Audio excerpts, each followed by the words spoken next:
No matter how many videos you watch about flexibility, no matter how many studies you read, no matter how much knowledge and theory you acquire, you will never actually get more flexible until you actually start stretching consistently. So I'm going to give you the TLDR of stretching so that you can start doing the work today instead of collecting loads of useless knowledge that you'll never actually put into practice. So here's how to stretch for long-term flexibility gains in about 20 minutes a week. Step 1. Pick a position you'd like to improve at, and that exact position becomes your stretch. I've been working on the front splits lately, so I'll demonstrate all of these steps in that position. Step 2. Warm up. This can be done slowly and generally by doing some form of cardio. I like to stretch after I run, so I don't have to perform a separate warm-up. The other way to warm up is to warm up quickly and specifically, which just means moving dynamically in and out of a position similar to your stretch position, using the muscular control of the muscles that you're going to stretch. So for the front splits, you can just do some reps of lunges, getting deeper but not pushing your limits just yet. Step 3. Once you're warmed up, we'll do our first set of stretching. Lower into the stretch position with control until you feel a light stretch sensation, say 3 to 5 out of 10. For you, that position might be here, or it could be here, or it might be here. Work from wherever you are, and eventually you'll get to where you want to be. If at any point your stretching feels like pain, reduce the intensity, stop the session right there, and come back in a few days to try again, but more cautiously. You will not get the splits in one session, so don't rush it. The way to make progress fast is to accumulate hundreds of intense sessions quickly, so overdoing it is directly contrary to that goal. Step 4. Now you're in the stretch position, but what do you actually do while you're there? I like to think of 2 specific mini-games to play while I'm in the stretch position, which give me an objective to focus on.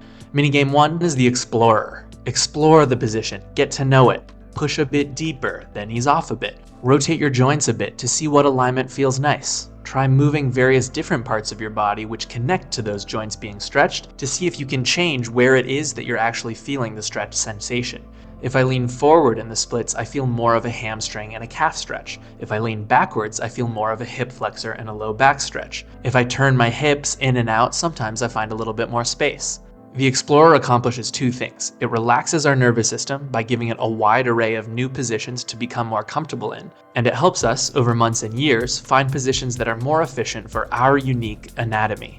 Your splits will not look exactly like mine because your hips and femurs and muscles aren't the same as mine, so it's foolish to try to strictly mimic my form. How do you find your own form? By searching for it each and every time. Minigame 2 is the bodybuilder. Contract and relax the muscles. Flex the muscles that are feeling the stretch in order to push you slightly out of the stretch position. Ramp up the intensity gradually and then relax them. Then flex the opposite or antagonist muscles, those which bring you deeper into the stretch position. Note that this practice also involves movement, so you're also being an explorer at the same time.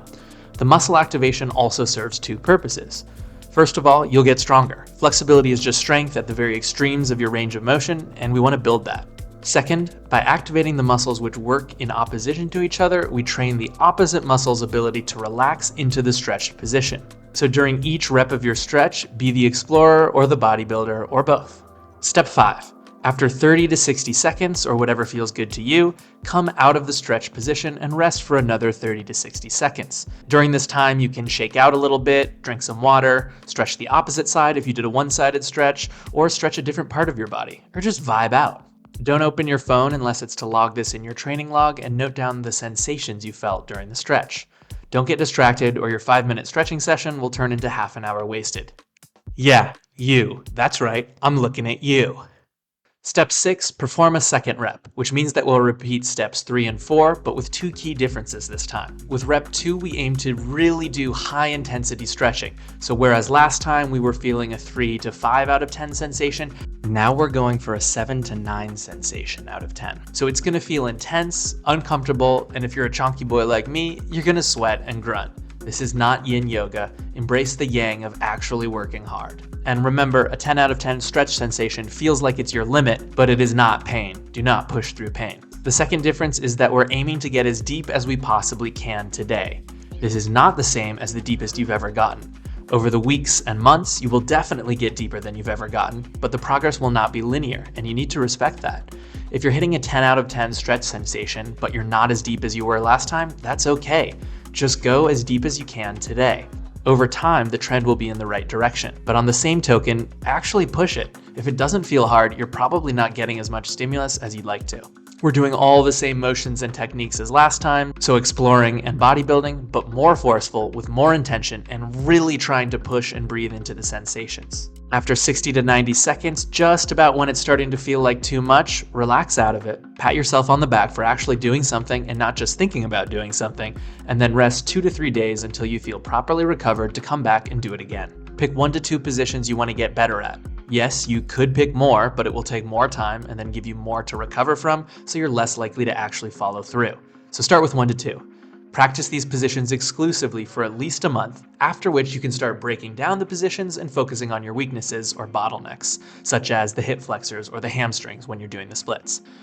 So that is the TLDR of stretching. If you want to dive deeper, check out this video for more explanation on these stretching methods, and subscribe to see future videos.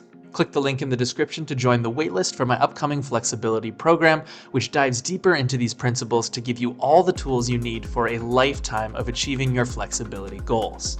And finally, 3 caveats about these stretching methods. 1, this is about stretching for flexibility gains, not stretching generally. There are loads of different styles of stretching to feel good, to rehab injuries, to improve blood flow and recovery, but I'm not talking about those. I'm talking about stretching with the express purpose of improving a range of motion over time. 2, this is not the only way to improve flexibility. There's nothing magic or optimal about this. People who say their method is the best are lying. I'm showing you how I stretch, which I think is good enough, but it isn't the only way. My way incorporates many elements of PNF stretching and progressive loaded stretching, and it works. Try it. And if it doesn't work for you or you don't like it, try something else. But this is the TLDR of flexibility. So to get started on your journey, you only need one method, but you do need to actually do it. 3, flexibility takes a long time to develop. It's a marathon, not a sprint. Commit to months of work to see durable results, or just don't bother. Some people will progress much faster than others, but everyone, and I mean literally everyone, can progress. You will only know how fast or how far you can go by actually doing the work. So stop overthinking it and just get to work. Seriously, right now, go.